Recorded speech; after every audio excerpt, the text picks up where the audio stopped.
not going to be able to see yourself very... That's a sorry sight. What, me or you? Me. No, it isn't. Okay. Just remember the secret. Tell everybody you're 95 and they'll tell you how good you look. You look awesome. Okay, I'm Beverly Nelson, and this is my dad, Ray Price, and we are here.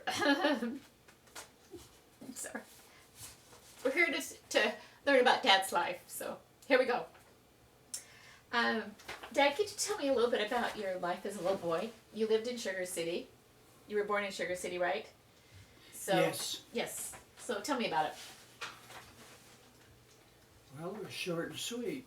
I lived across the road from the grade school, which was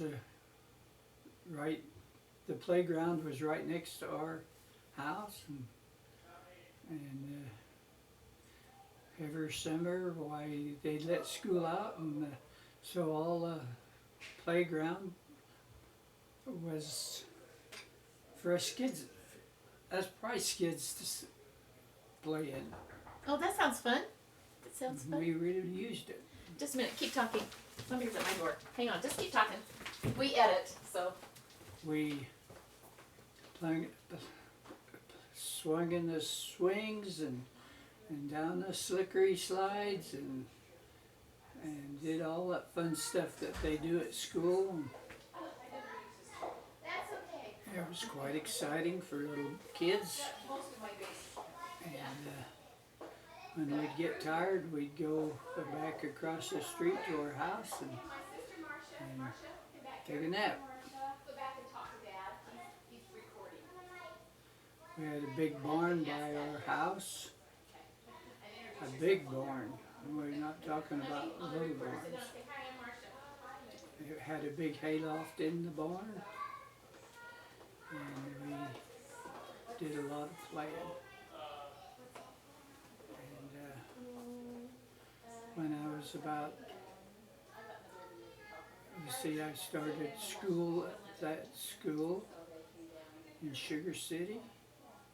And then we decided to move to the farm when I was 12 years old. And from then on, we went to school in North Salem and played a lot of games. Where's Marcia? That's a kid's life. Okay. Okay, we have Marcia here. Marcia, go say hi. Go in the back and say hi. Hi. Marcia is the oldest daughter. And you can, okay, Mom, how you looking? Okay, pretty soon you're not going to be able to see that and we edit, so it's okay if you make mistakes because we'll edit it out. Okay. Okay, so this question is for Dad.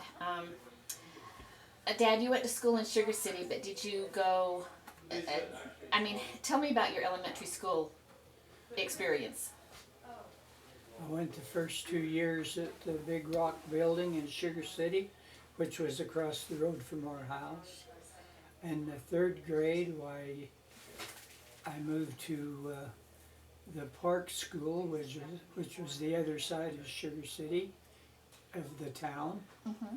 And we'd even walk to that every school day. I had a terrific primary teacher, and we called us boys at that age, from between about around 10 years old, trail builders.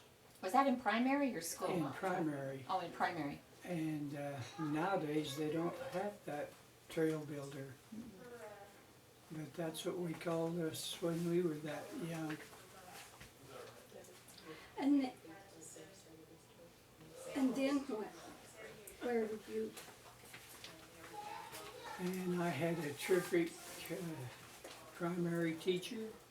It was Sister, can't remember her name.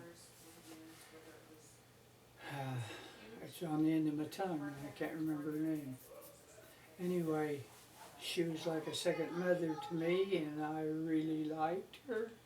And she taught me a lot of good things and was a terrific teacher.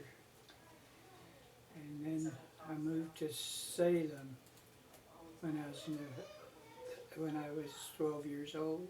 No, let's see, how old was I? In the 6th, 7th, and 8th grade, I went to school in Salem. And it was a good experience. Did you skip any grades, or did you miss a year of school every now and then to work on the farm, or? We always started right after harvest vacation. We worked on the farm a lot. Okay. Tell me about your siblings. How many siblings did you have?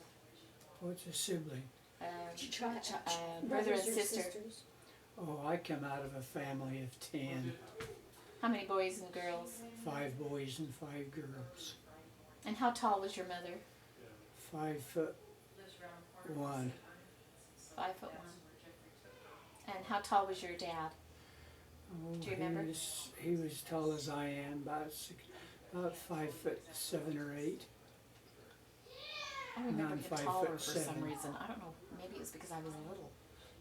No, he was just the average, good sized man. Okay. Before we go on, and we'll splice this out, but I've been requested for you guys to think back on when we got married, Craig and I. And if you remember that surrounding time period, about that in my life, you know, how I was engaged to somebody else and I brought him home, and then the next week I called and asked if I could bring Craig out. Or do you remember that situation? I'd have to let Bonnie tell you that story. Okay. Do you want to go ahead and tell that, Mom? Yeah, I remember that you called and you said that you was wanting to bring a boy home, and so we said okay. So you drove all night to get home. You got home about he worked I think until 12 at night, and so then then you came and you didn't get in until early in the morning. And Craig, he went in and had a nap then, and Craig did? yeah, and he had asked Beverly to marry him, and Beverly wanted Craig to meet his family before she give him an answer or something. And so he came and spent Sunday with us. And we went to church. We woke Craig up to go to church, and he went to church with us. And then he went back to Utah. But Beverly was engaged to another boy at that time. And so she wanted to have us approve of Craig, because the week before she had had a boyfriend up to our place. And when she told us that she decided to go for Craig instead of the other boy, I think his name was Dennis, something, I can't remember what his last name was. But we were shocked when Craig came up to meet us, because we wasn't sure that he would approve of us. And, but I guess he did, because Beverly chose Craig over the other boy. And when the week before, when she brought the other boy up to meet us, when we went to church, and he got up and bore his testimony in church and says how lucky he was to meet be engaged to such a lucky girl, and I mean, he was lucky to be married to such a wonderful girl. And then when Craig came, we went to church, and everybody was in sheer shock because Beverly had changed her mind in a week, but the mind wasn't really made up that week. But to be engaged one week and the next week bring another boy up. And so, but we'd all lived through it. It was a stressful time, but we all lived through it. And when the final decision was made, she decided on Craig. Okay. Is that the way you Yeah, remember it? okay, good. Now let's get back to you. Tell us about your elementary school, Mom. And My elementary school was, I started school in Rigby, and I was born in Rigby, and we lived in Rigby, and so I went to school in the first grade. And I remember it was kind of hard, and I had measles and mumps the first year, so at that time, why, people was afraid of diseases because they didn't have the medicine and stuff that they have in this day and age. And so when someone would get measles or mumps or something in their family, why, the county would come around and put a quarantine sign on the door of your house, and that was to warn everybody to stay away because there was diseases there. And so I had measles and mumps in that first grade of school, so I missed a little bit of school. The main thing I remember is when I went back to school after being out for so long, because the quarantine sign, you couldn't go back to school till they took the quarantine sign off from your door. But they was on at that time. The diseases came kind of in surges. When one kid got it, well, then 3 or 4 more kids got it, and 5 or more. So it was common to see 2 or 3 signs like that in a neighborhood at a time. But I remember when I went back to school how the reading had advanced from the time that I was out of school. And I remembered that the word cupboard was up on the board, and I couldn't figure out what that word was. And I remember that the little girl that was sitting up in front of me, she says, well, sound it out, cupboard. And I couldn't get the connection between the cup and the board. And I remember how hard it was. And then when she says, cupboard, I remembered how embarrassed I was, because when I seen it on the board, it was cupboard instead of one word, cupboard. And that was hard for me. we all have stories like that. We all have stories like that. And I remember that we lived in some cabins behind my dad's service station at that time, and we had to walk to school, and it was probably about 10 blocks to school. But I remember how we didn't think anything about walking that far. Now parents would tote their kids in the car, but back then if I wanted to go someplace I had to walk. You had to learn to walk and get there on your own. And so that was the main thing that I remember about my first grade. I stayed in, and then when school was out in the spring, my family moved to Kilgore, and my dad decided he would try his hand at farming. And he was offered a farm up there, and he could get it for $1 an acre, the farm. And so an 80-acre farm only cost you $80. And so he went and bought some cattle, and decided he'd try to farm again. So my second year of school, I went to school in Kilgore. And in Kilgore, the first, second, That's in third, Idaho, and right? fourth Kilgore, Idaho. was in one room, and we had one teacher taught. There was, and when I was in the second grade, why, there was four little girls in the second grade, and there was about the same in the third, and then Nada was in the fourth grade, and she was in that same class as me, and so we could compare notes. But when the teacher was teaching one row, the other row was supposed to be studying or doing an assignment that had been given. And that was different, because when we was in Rigby, it was all first graders or all second graders in one room. The teacher didn't have to teach multiple rooms. Then in the second room was the fifth, sixth, seventh, and eighth grades, and then they had a room for the high school. But up there, the winters were extremely difficult. The winters, and So when it got winter, we had to go to school. My brother was in the high school, and so he'd get up in the morning and go hook up a horse to a little square toboggan we had, and they'd put straw in the bottom of the toboggan, and my mother had put old flat irons and stuff that had been heated on the stove in there to keep us warm, and we'd wrap up in a quilt and ride in this open sleigh to school.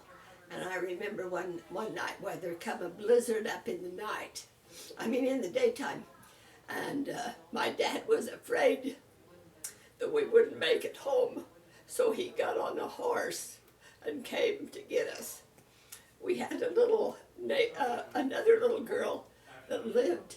She lived quite a ways away, but she would usually ride in our sleigh up to the corner where we turned, and then she would walk the rest of the way home.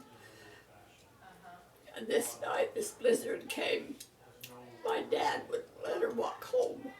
He took her home with us because he was afraid she'd freeze or get lost in the snowstorm. But the thing that I remember about that was that in the middle of the night, there was a knock on the door, and it was this little girl's father had come to look for her. And when he stopped at the corner where she usually rode with us, the people there said that she had come home with us in the sleigh. And since they were that far when they came, but they had come on horseback looking for this little girl. Oh gosh, just think how worried they were. This brings up another thing that I'm interested in. I think that we need to hear about. If each one of you could talk about your parents, give their names, and what kind of people they were, different characteristics they had, and if, just things about them, like if they were hardworking or whatever like that. So, Dad, can you tell us about your parents, and then as soon as you're done, Mom can tell us about hers. And you've always said some things about Hannah, Mom's mother. So would you say that too? About my mother's mother? No, your No. mother. Ivy. Tell us about Ivy's. Talk about your mother. What's her and him. name? What's her name so that we'll know? My mother's name was Ivy Josephine. Judy Judy Price. Price. You want to tell it? And she was 5'1" tall, and one day I was I was out on the playground, and here she come. And she says, "Get home, I'm gonna give you a licking." And I says, "No, you're not. You can't run fast enough." And I ran home. She never caught me. Did she give you a licking? No. And what did she say when she saw you? When you got home? Well, I was with a bunch of other kids. Why didn't she give us all a licking?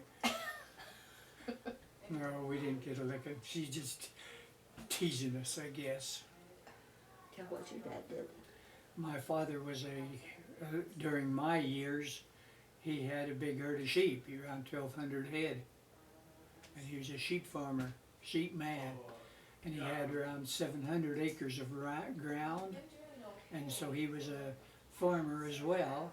And he harvested a lot of hay and did things like that. And he had all these sheep, and he'd lamb the sheep out in the spring of the year, and wow, he'd have bum lambs. That's lambs that their mother died or something, and so he'd bring the lambs for us kids to take care of.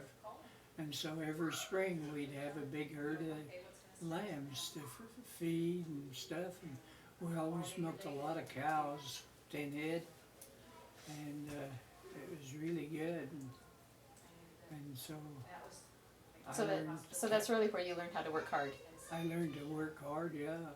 When I was 11 years old, I started milking cows. 11 years old, and we had a lot of cows, and he had a lot of pigs, and he had every kind of thing you could think of.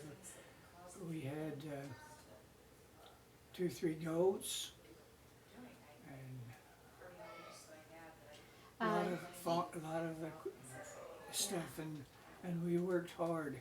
Dad would even hire men to help him in the farming, and he'd hire men to herd the sheep. And can you imagine herding sheep for $1 a day?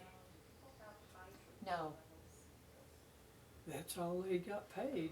Um, $30 a month. was that during the Depression time? Yes. Yes, that was during the Depression years. So your dad did really well during the Depression just because he worked out on the farm. And My dad worked. was known to be a rich man, Really? and everybody else never had nothing.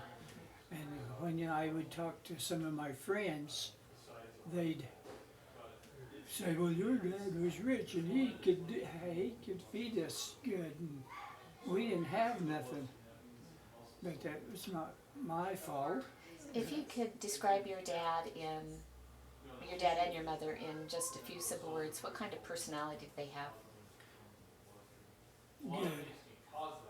Good personality. They had their jobs to do.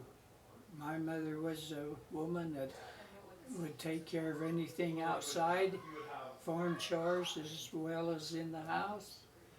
And she would even teach me how to milk cows when that time come. And she wasn't afraid of nothing. Were they happy people, or did they laugh a lot? Oh, they had their good days. Okay. They showed their love toward one another. Yeah, they were good. We always took in a lot of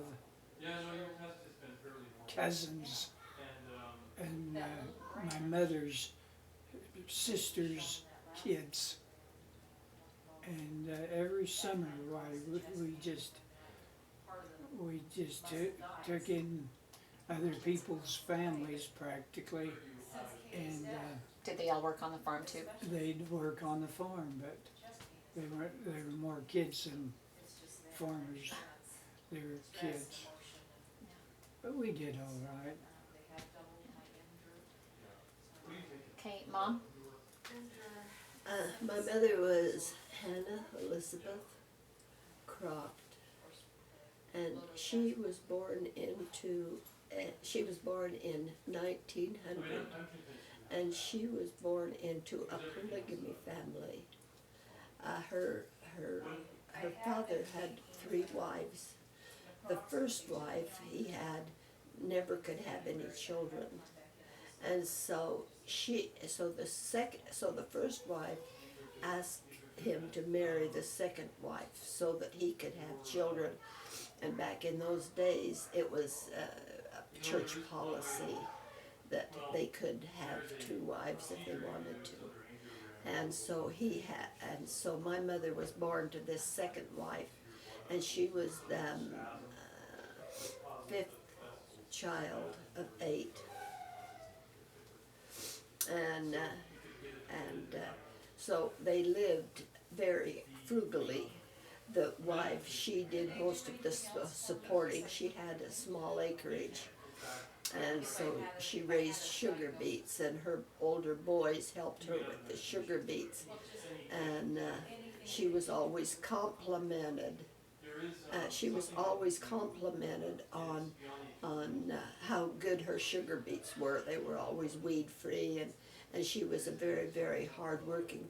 She had she'd keep bees, and my mother says that she remembered as a little girl what a big treat it was when she would extract the honey from the bee honeycomb, and she says, and then have hot bread and honey. And that was the thing that my mother remembered about her mother, because she died, her mother died when she was 39 years old.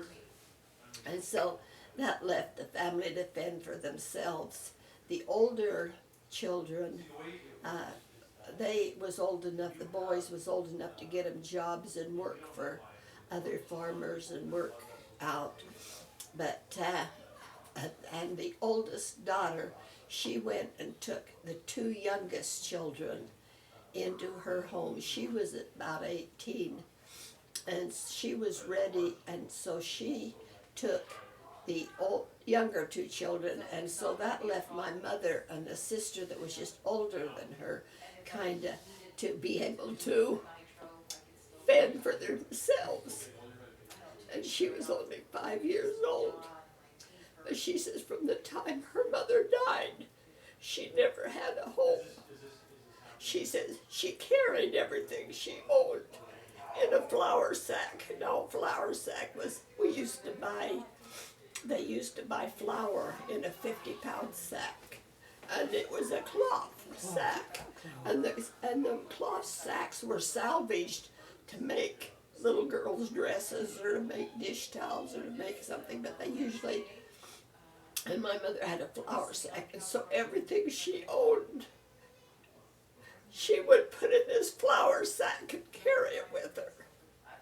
And she would stay maybe a month with one person and then they'd have to move. And she never ever had a home until she got married, which was 16. She got married to my dad. How old was she when she went to work for that man? She went to, they found her a job, and she went to work for a man that had just lost his wife. And she had, this man had 4 little kids. And so she stayed with this man and tended his kids and fed him. And she was only 10 years old. And as she got older, she would just go from place to place and work for her board and keep. She didn't get much schooling because she didn't have anything to wear. She went to one family and worked for them while the woman had a baby. And when she worked for them, well, this woman gave her an old ragged dress for pay. And she remembered how bad she felt the dress didn't fit her, but that was her pay for her. And so when my dad, who was Elmer Packer, and he was 20, and so when he asked my mother to marry her, she married him on her 16th birthday. She had a big family. Tell how Grandpa and Grandma met. Then we have to hear how Grandpa and Grandma met on Dad's Grandpa and Grandma too, because that's a fun one too. Yeah. That's a fun story. My mother and dad,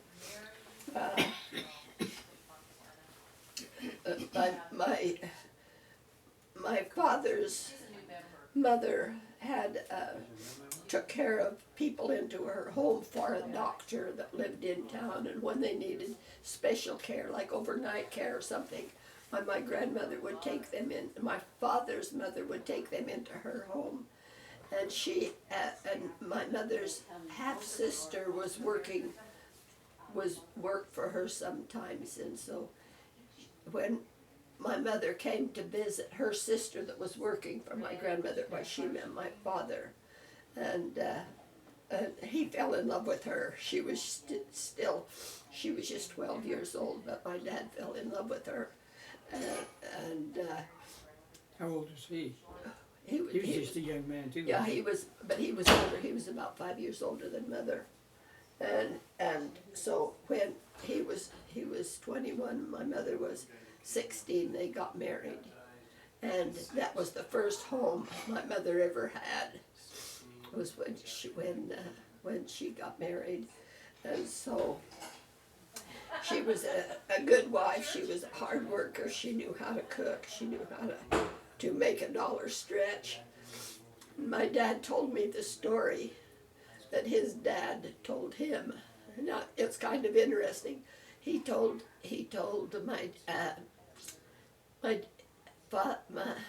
my father says that his dad told him, before you marry any girl, you go in and see how she makes bread. And he says, Well, I would never have gotten married. and she says, if she leaves a lot of dough in the bowl, don't marry her, because she's a wasteful wife. Marry one that cleans all the dough out of the pan and cooks it so that there's nothing wasted.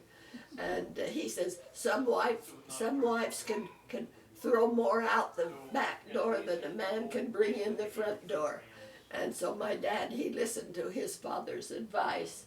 And so when he seen how good my mother was at housekeeping and keeping her and saving a penny here, a penny there, why, he decided that she was the woman. Besides that, he says that she was a really beautiful young lady. But he liked the way her work ethics and her good nature. My mother, she never turned anybody away from her door. Some people had come for a night, some people had come for a week, some people had come for a month, and she never refused to bring them into her home. There was always room for one or two more, even though every bed was full and there was room at the table. She found room somehow. And she went and took, when she was about 20, she took another young girl who had lost her mother into our home and raised her as if she was her own daughter. And she lived there until she got married. She lived there, she never left. But that was Elva, and she stayed with him all the rest of her life. But Elva appreciated him because she didn't want to leave. She'd stayed with Mother and Dad for 2 or 3 years, and then when it was time to dispense of the rest of that family, why, she didn't want to go, so Mother says, we'll keep her. And so they kept her and raised her. And she had 10 children, but she raised 6 of her own, and then Elva. And she was a hard worker and a loving mother. Can I ask Dad something? Dad, you always used to tell us about Hannah when we were little kids. What was your impression of Hannah? Her mother? When you would go into her home? Well, I'd been to a lot of homes. I'd had a lot of courting days. And I met Bonnie. When I met Bonnie, why, she invited me into her mother and dad's home. And the good things that Bonnie is told about her mother, I could see. And it was good. And She never spoke bad of anybody. that's right. One time I was kind of complaining about my teacher at the college when I was going to college in ISU, and every time I'd start to say something bad, she would tell something good about him. She never had a bad word to say about anybody. And I noticed this, and I thought I wanted to marry a woman like that. And that's why I really fell in love with your mother, is because they had an instinct that was unbelievably good. I know that Dad told me once. He says he fell in love with my mother before he fell in love with me. I did. She was taken. That's interesting because I tell my kids if they get divorced, I'll keep their wife and not keep them.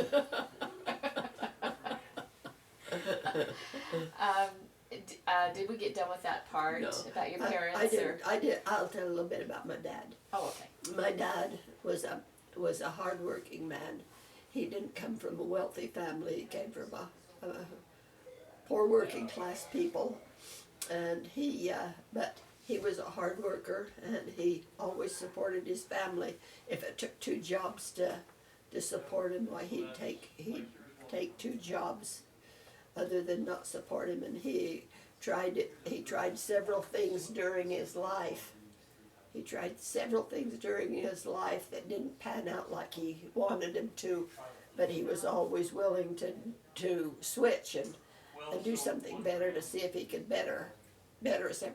But I never remember, and I was born during the Depression years, and so things were really tough on everybody, but I didn't think we were poor. We was never hungry. We always had the necessities of life, but there was never anything really left over or anything. They managed on what they had, and we always had a roof over our head, even if it was a rented home. But my dad was a hard worker, and he was kind. He believed the gospel to be true, and he spent years working with the Boy Scouts. He always felt like if he could save one boy, it was worth the time he spent. He told many stories of his Boy Scout outings and things like that. But he never complained about the hours he spent, and he always left the word of wisdom, and he was a good example for his children, and he was always kind, and he was never strict or mean to us. He always kind of felt like we should make our own decisions, and you know what you've been taught, and go do it. But he owned service stations, a big part of my young life. And he had a reputation of always being the first station open in the morning and the last one closed at night. And they used to have a dance hall out of Rigby, and it was called Riverside Gardens, and everybody for 25 miles around would go down there and dance on Saturday night. And so he'd stay open late on Saturday night, because he felt like if he could even get $1 worth of business, it was worth the 2 or 3 hours he stayed open for that $1 worth of business. And at one time he was, besides his service station, he was night watchman of Rigby, and he told us several things that happened during his night watchman. One night he went and seen a man wandering around the streets of Rigby, and he wondered what that man was doing, what business did he have about being around, hanging around the town, and so he went up and talked to him, and the man said, well, he didn't have a place to sleep, and he didn't have any money. And Dad said, well, he didn't have a place he could sleep either, only in jail. He says, let me put you in the jailhouse tonight. He says, then I'll come and wake you up in the morning before anybody else is coming. And he says, at least you'll be in a secure place. And it was a few years later why that man sent my dad a $5 bill for him being so kind to him, because he'd give him a place to sleep when he was down and out. But in them days people didn't have money, and it was Depression years, and men would kind of go from town to town looking for something. But Dad says that he had the key to the jail, so he just put him in the jail and locked him in jail. And in the morning he went and took him out. Another time my dad says that he was doing his rounds at night, and he seen a man climbing through a hole in the fence at the coal yard. At that time people used coal to heat their houses and stuff, and he says he was climbing through the hole, and he had a sack, but he recognized the man, and the man had a family, and his wife had died just recently, and he was stealing coal to heat his house, and so my dad, he went to he let him go. He didn't. He went to the owner the next day and told him that there was a hole in his fence, and he had seen this man stealing coal through this hole in the fence, and he says that the man that ran the coal yard, he says we know that he had been doing that, but he says if anybody really needed the coal, it was that man. He says so he wouldn't bring charges or anything against him, and he says, but we'll see that we. He says I'll see that he's fixed so that he don't have to steal. And so Dad says the next day the coal man delivered him a ton of coal, and Dad, he says there was kind people helping the ones that was poorer than them. But my dad, he told us all kinds of stories like that. He says one night while somebody was breaking into a furniture store in Rigby, and he says he didn't know if he was stealing something or something, so he just watched him, and he says he went into the back door. My dad says he was standing off in the shadows over here so the man couldn't see him, and he says he broke into the back of Eckersall's furniture store, and it was also the funeral home. He says the guy come out yelling and screaming, and he had seen these dead bodies in there. And Dad says he learned a lesson. You bet he would. Okay. One other topic that I want to talk about on your parents. Dad, your mom told a story all the time about her seeing her daughter after she had passed away in the hospital. Do you remember that story? Elsie? Yes. Uh-huh. Yes. Was when your mother had a kidney stone attack? Yeah, that kidney stone problem's hereditary. Hereditary. Do you have kidney stones, Dad? Uh-huh. Yeah. And when she had kidney stones, why I and my brother was working up on my brother's farm, and it was about a mile away. And when my mother got this kidney stone, nobody was home but her, and she hurt, and she came out screaming and out onto the road, which was about a half a block out, measuring it, you know. And I and my brother was up there about almost a mile away, 3/4 of a mile, and we heard her screaming. We stopped to oil our machinery. We had hay mowers, and we heard her screaming. And so my brother went up there to see what was the matter. And he got in the car and took her to town. And when they got to town, or to the hospital, why, she was put in the hospital for a period of time. Idaho Falls Hospital. And they took her to Idaho Falls Hospital, and she was there, and when she was there, it's when she had her Elsie came to see her. experience with Elsie, her oldest daughter, came and seen her, and it was quite an exciting moment for her. Did she say anything to her? You know, I can't remember what she said. Yeah, they communicated though. Yeah.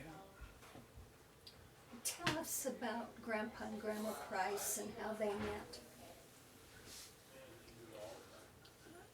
Well, I think it was a church affair, and he met her, and she kind of thought he looked pretty nice, you know.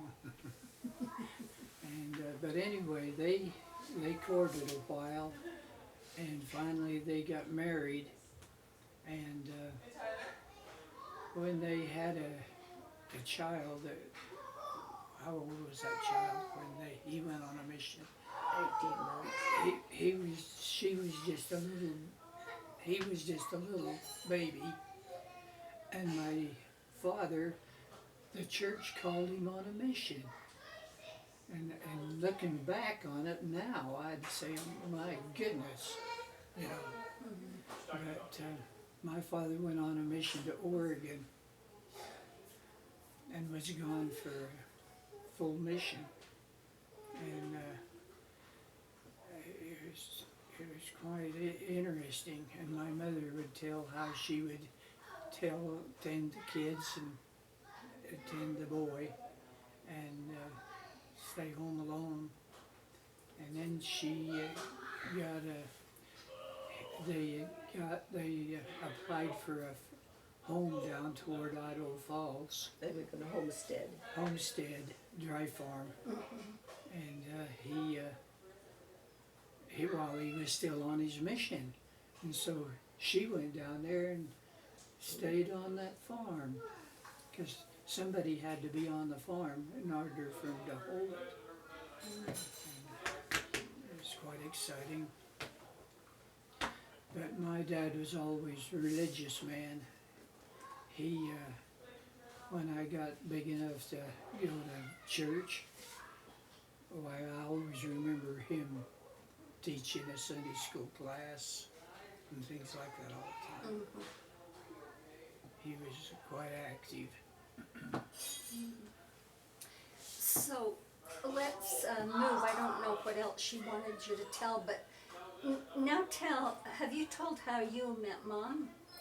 Who, me? Uh-huh. Oh, it was an accident.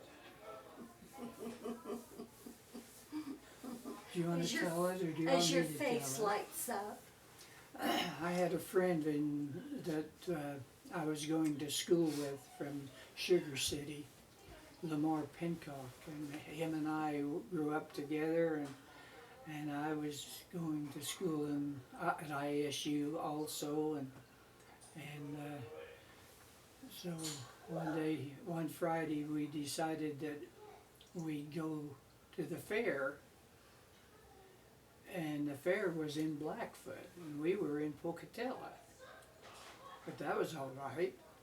We decided to go to the fair, and we went up to the fair and went in and walked around a while, and it was kind of dry and boring, and we commented about going to the main office and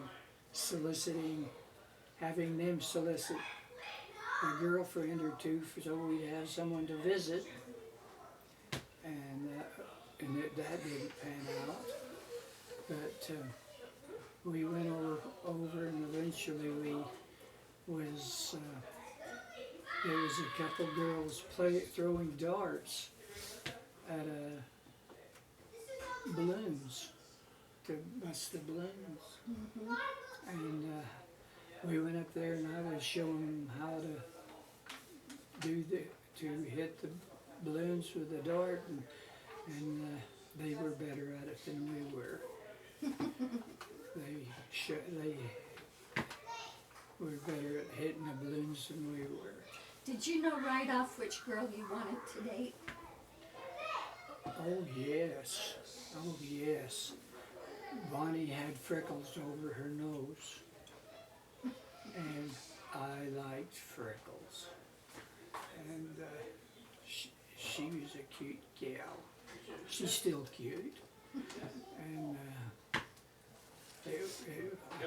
Lamar, he took the other one. But we still communicate with this other girl, even Bonnie, because it was Bonnie's best girlfriend too, and we still communicate with her. After all of these years, she lives down in just a little lower, just past Twin Falls. Do you want to say goodbye to Matt before he's going to go now? Yeah.